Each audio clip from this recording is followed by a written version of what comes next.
purposeful setup to get you, the audience, to relate to Harry Potter. So when Harry Potter overcomes his challenges and becomes the hero, we're like, yeah, Harry, go for it, right?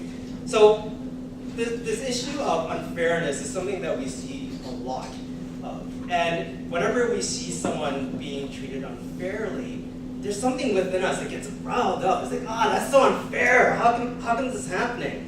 And we see it all the time in TV, movies, books. We see it in news. Like, you turn on the TV, and you hear all this stuff coming out from the US, and you're like, that's so unfair. How could this even be happening? So fairness is something that our society has come to really value. And it's influencing our politicians, our schools, and even our friends and families. So whenever we see something unfair, our hearts and our minds immediately seek ways to find out how to make things fair again, to level the playing field. So, but once fairness is achieved, we feel that, everything is good again, everything is the way it should be. But before I get into the heart of the message, I want you guys to help me define fairness, or what does it mean to be fair? I want you guys to shout out some answers or definitions. So what's fair? Equal opportunity. Equal opportunity. Yeah. Anyone else? Fair. Everybody gets the same thing. Okay, everyone gets treated the same. Yeah. Yeah. Any sports? You want to play hockey or any sports here? What does it mean to be fair? Yeah, it's not cheating, right? Yeah. So I sort of thought about it, and I came up with some definitions. So for me, there are a couple issues. So what is equality? That came up. Like, everyone gets the same. Another one is entitlement. So you get what you deserve. So it's almost like, I put in my time into doing something. It's fair that I should get something back, right? So I thought that was something. Also, sometimes, like, in golf, you hit it into the fairway, right? Right down the middle, that's where it's nice and safe. But also, in today's society, by being fair, it's almost being safe. You don't want to rock the boat. You want to kind of aim down the middle to keep as many people as happy as possible. So it's kind of a safe thing to play it fair, right? So here's my problem with fairness. It's all fake. So let me try that again. It's not what you think it is. Actually, hold on. Like, it's exactly what you think it is, but it's not what everyone else thinks it is. So the problem with fairness that it's subjective. What you think is fair is built up upon your own personal experiences, your opinions, your upbringing, your friends, your family, your school, your things you see on social media, your religious beliefs, the sports you play, all of that informs your opinion of fairness. So think of all the people that you hang out with. How many of them have had the exact same life experiences as you? Probably like no one, right? You're pretty unique. So out of all those people that you know, how many of them have the exact same definition of fairness as you? Big zero. Maybe you might have some overlap, but in most cases, you guys will have some differences in terms of what fair means. So the second issue I have with fairness. So I have an example here. This one comes up a lot about the drivers hate this. It's like, why should drivers get taxed to pay for subways, right? But on the flip side, other people think it's perfectly fair for drivers to get taxed to pay for subways. So it's always two sides, and it's totally subjective what you think is fair. So the second issue with fairness is that often we think of fairness and we take it as being right or rightness. Whenever we see something unfair, our tendency is to make it fair, and that once fairness is achieved, and everything is good again. But as we just pointed out, fairness is subjective. So fair only benefits those who all agree on the same definition of fair. So someone's going to get left out. So here, it's a very cheesy example. We got those yellow those yellow emojis, saying only the yellow happy people will get the latest smartphones, and then the red-faced guy goes, hey, that's not fair, right? But what's fair? The yellow-faced people probably think it's pretty fair.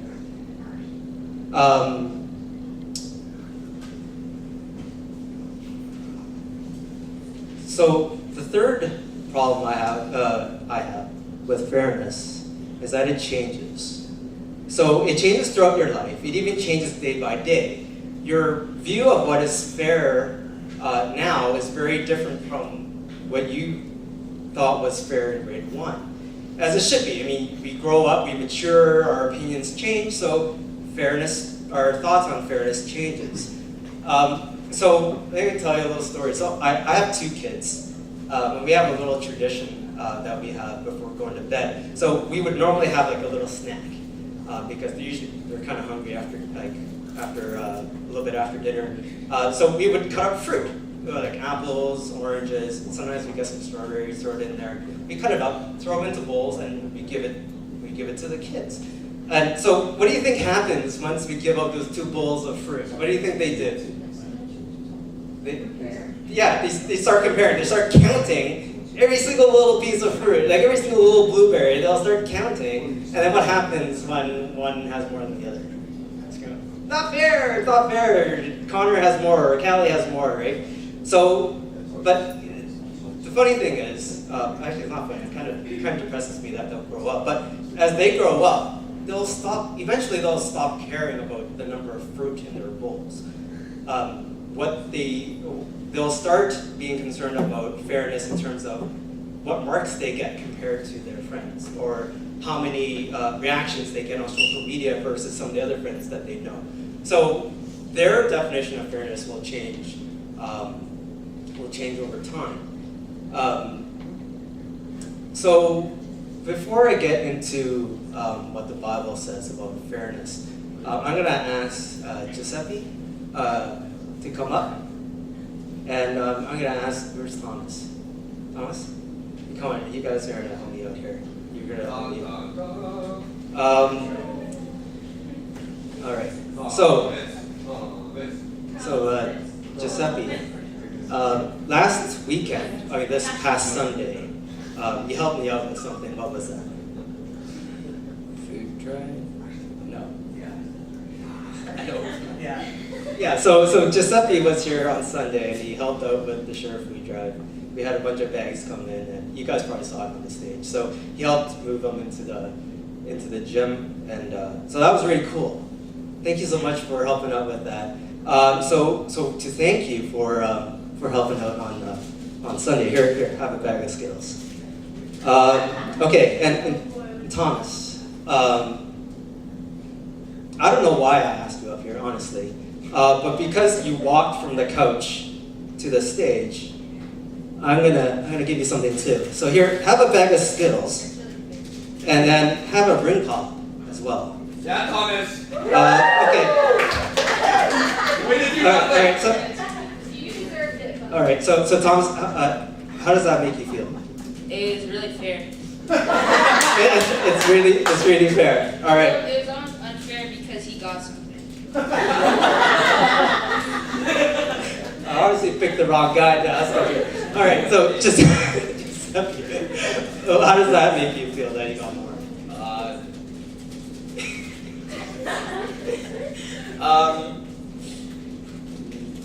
Seems fair to me. Seems fair to you?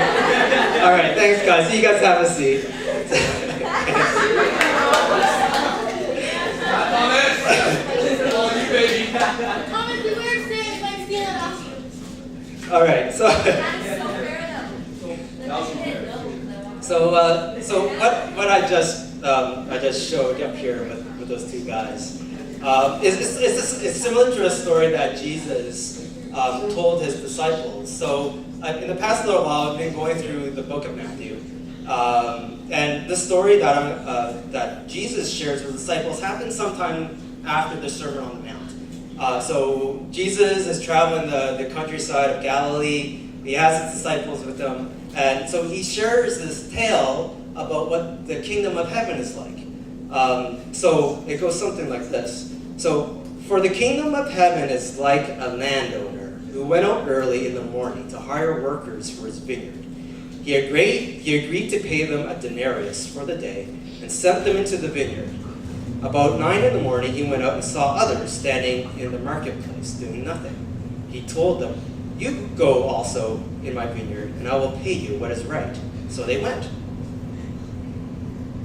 He went out again about noon, and about 3 in the afternoon, and did the same thing. About 5 in the afternoon, he went out and still found others standing around. He asked them, "Why have you been standing here all day long doing nothing?" "Because no one hired us," they answered. He said to them, "You also go and work in my vineyard." When evening came, the owner of the vineyard said to his foreman, "Call the workers and pay them their wages, beginning with the last ones hired and going on to the first." The workers who were hired about 5 in the afternoon came, and each received a denarius. So when those came who were hired first, they expected to receive more. But each one of them also received a denarius. When they received it, they began to grumble against the landowner.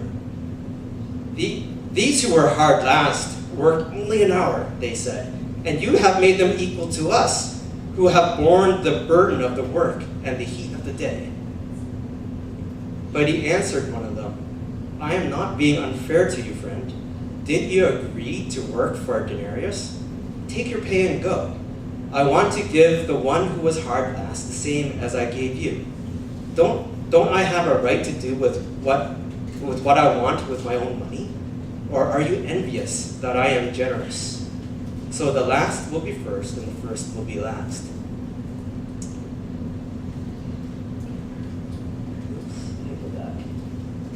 Okay, so before I continue, I have to explain what a denarius is. So back in the day, a denarius was actually a silver coin, and it was worth maybe about $5. It had the emperor's face was on the back, and so it was about worth $5. But when you use the term denarius in context of work or working on a farm or with skilled labor, a denarius meant a full day's wage. So scholars estimate that a denarius was maybe about $100 worth. So you can sort of understand now why these workers were maybe a little bit upset. So let's see what happens here. So have any of you worked on a farm or been strawberry picking at Whittemores? Anyone done that? What was that experience like? Good. It was good? Yeah? I You just ate the strawberries? What was the work like? Was it fun? Yeah. Yeah? Okay, you guys have obviously a different experience than me. I went when it was cold. You went when it's cold? Yeah? What was that like working in the cold? Yeah. Well, for me, my experience with strawberry picking, so we take our kids to go there, it's fun for about the first 10 minutes. But then, after 10 minutes, all they want to do is eat the strawberries. And, I'm left there picking the berries off these plants. And they're kind of prickly, right? And it's hot, you're out in the middle of the field, the sun's beating down on you, and if you gotta pee, you can't pee on the plants, right? So you gotta go like all the way down the other side into the outhouse. Or if that's nasty, you have to go all the way out to the other side and go to like the store, and hopefully that's pretty clean. So it wasn't like, well, I don't know. To me, strawberry picking was all right, but for people who worked out in the fields, picking these little fruit off the vines, try not to pee in the tunics. I mean, it's tough work, right? Working out in the field in a vineyard like this. Imagine working out there for a whole day, picking these little things off the vine. It's tough work. So you could sort of understand now why the workers who were hired first were so upset with the workers who came out later, because the workers who came out later, they got it easy. They came out in the evening when it was cooler, and most of the work was done already, right? So it wasn't fair. It wasn't fair that the workers who came later got paid the same as the amount. They got paid the same amount as the workers who worked the entire day. So if we look at this parable through the lens of today's values, we'd probably say that all the workers should probably be paid proportionally in their hours of work. Or maybe better yet, maybe the workers who were hired earlier, maybe they should get a little bonus because they probably got sunburned or whatever, so maybe they should get a little extra. Or maybe the landowner really doesn't have any clue how to run his business. Maybe you should hire a human resource manager because, like, why do you treat your workers so poorly? But anyway, but aren't we like the first group sometimes? Sometimes we get a struggle in life and we're saying like, God, like, I've done good. I haven't stolen, I haven't cheated, I haven't killed anyone. Why are things going so rough? Why are others who are worse than me doing better while I get beaten down? Why, God, are you being so unfair? So I think sometimes we see God as someone who should make things fair for us. That somehow by doing all these good things, being a good person, being a good son, being a good daughter, being a good student, being a good worker, that somehow God owes us. God should reward us for our good deeds. If God were fair, He'd give us what we're owed, right? Just like the first group of workers.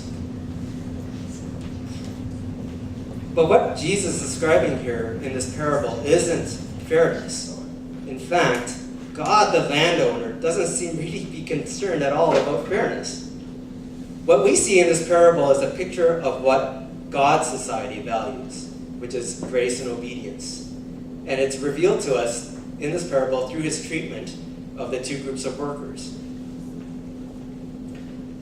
So first, what is grace? So grace is the unmerited favor of God given freely to those who don't deserve it. So grace shows up when the late group of workers were hired. So if these people were good workers, don't you think they would have been working already? It's likely that these guys weren't exactly the guys you want to hire in the first place. Maybe they were untrustworthy. Maybe they've stolen something in the past, so maybe that's why no one wanted to deal with them. Or maybe they're older and they can't work as quickly or lift as heavy stuff as some of the younger workers. So maybe they're elderly, or maybe they're disabled, which would have been fairly common back then, because it's not like they had really good doctors. So maybe they were disabled somehow, and so they couldn't work as well. But either way, the fact stands that these guys were standing around, and they were probably not the first picks. They were the ones that were left over, standing around because no one wanted to hire them. But what does the landowner do anyway? He gives these unemployed guys a job, even if it's for 1 hour. Imagine it, like someone who owns a business, he already has workers working for him, and he just hires a bunch of extra guys to come in for 1 hour. Don't you think like most of the work's already been done? He doesn't need these guys to come in. And so what the landowner is actually doing is showing grace to a bunch of guys who are down on their luck. These guys are they've probably been ignored and forgotten, but this landowner gives them undeserved generosity. So grace shows up again at the end when they all get paid. Everyone gets paid the same, even the workers who showed up late to do an hour's worth of work. That's a pretty good deal for considering. You get paid $100 for doing like 1 hour worth of work, but you probably didn't even do much. Probably those other guys probably did all the work. You're probably there just like sweeping, and you get paid $100. That's pretty sweet. So God's grace can be so generous that it can make people envious, which brings me to the second value that God cherishes, obedience. So what is obedience? So obedience is the honoring the law or the will of others. In this case, God wants us to obey and trust Him. It's the gesture of ultimate respect and trust. So obedience, or rather the lack of obedience, shows up at the end of the day when they all get paid. The all-day workers all agreed to get paid 1 denarius, and at the end of the day, they got paid 1 denarius. So what's the problem, right? They got what they agreed to, but their hearts changed when they saw the generosity of the landowner, give this other group of workers the same wage. So rather than doing their job and being content, they became envious. But the landowner, he isn't really swayed by their complaints. He just says, oh, remember, we agreed to 1 denarius. So they got what they were promised. They should be obedient and be glad with what they got. But isn't this the way things are in life? Like we get a pack of Skittles, like the one I gave Giovanni, and we feel pretty good. Then someone else who's unworthy gets a pack of Skittles plus a ring pot. Then all of a sudden we're like, oh, what's up with that? He didn't even do anything. That's so unfair. So God is reminding us to be happy with the Skittles that we get, and also be happy for the guy who gets the Skittles in the ring pot. Yeah? Be happy. So I want to bring this back to the top, and just what does all of this have to do with fairness? So to start off, grace is totally unfair, and that's the whole point of grace. Grace is generous and goes completely to the one undeserving of it. It's love and generosity with zero strings attached. Unlike fairness, grace is not subjective. Everyone can agree on grace, and everyone knows it when they've received it. So maybe grace was a kind word that came from someone you didn't expect. Or maybe grace was forgiveness for something that you have done. Either way, you know when you get grace, because you're left standing there kind of like, what? Really? Why are you being so nice to me? I don't understand. That's what grace is like.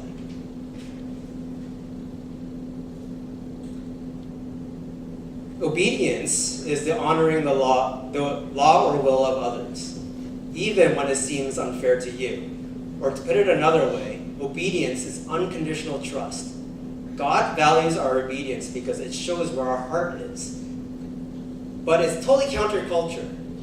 Could it be that being honorable and doing the right thing these days seems to be an exception? So if God isn't concerned about fairness, but values grace and obedience, what if we approached our circumstances every day the same way that God does things? What would that look like? Maybe we should be happy for other people.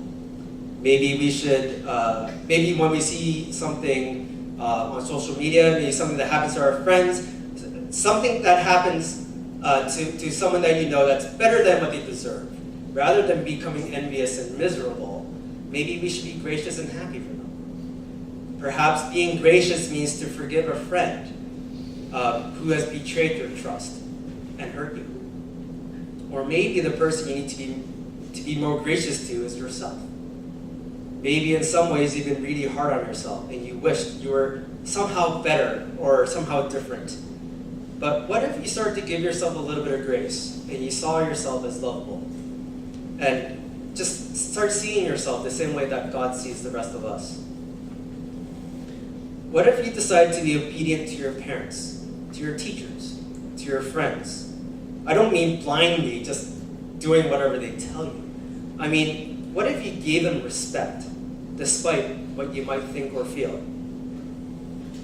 By giving respect and honor, could it be possible that you start getting respect and honor in return? It's hard to get respect if you don't respect others. Right now, we live in a world obsessed with fairness, to the point where people are paralyzed with indecision and fear just because they don't want to rock the boat. But what if we were to live differently and not conform to what society or popular opinion says? What if we went out into the world fearless of what others think and do what is right, be obedient, respect and love others, despite who they are and what they have done? Maybe others will see that you're somehow different. Maybe they'll ask you why. And then maybe you could tell them a story about a man who owned a vineyard. Right, let's pray. Dear Heavenly Father, thank you so much for this night. Thank you so much for these young people who show up week after week to be here to soak in your word, Lord. Thank you so much that we've had an opportunity this past year to just be together. I just pray that you just be with the people here tonight who might be struggling with fairness in their lives, Lord. And being gracious and being obedient isn't easy. It doesn't come naturally, Lord. But please work in us, Lord, so that we might be a different person, and that we, in some way, can show grace and obedience and love to the people that we're with. Thank you so much for this night, and please be with us in our small groups. Pray this in your name. Thanks, Johnny. All right, hey, just a quick announcement, and then Tony has a quick announcement thereafter. This is grade 12. Our grade 12ers. Hey, so next week, Wednesday, is our last Wednesday. Dun dun dun dun. Whoa. So, we are going to be honoring our grade 12s next week, Wednesday. And so you don't want to miss out on this opportunity to haze our grade 12s. We'll also be having dinner next Wednesday, so come hungry. We'll get some good eatery in. So make sure that you don't miss out on celebrating and hazing our grade 12s next week. Okay? Grade 12s, can I talk to you guys briefly for like 3-4 minutes after this? I think Thomas isn't here today, right? Yeah. Oh. All right. We'll chat afterwards. Okay. Tony. All right. So, what are you guys doing on Friday? Oh, they didn't know the retreat. Okay, cool. All right. So excited. So excited. 2 of my favorite things: retreats and the camp that I grew up at as a kid. 2017, June 2nd to 4th this Friday. If you haven't filled out a registration form, Daniel, Aiden.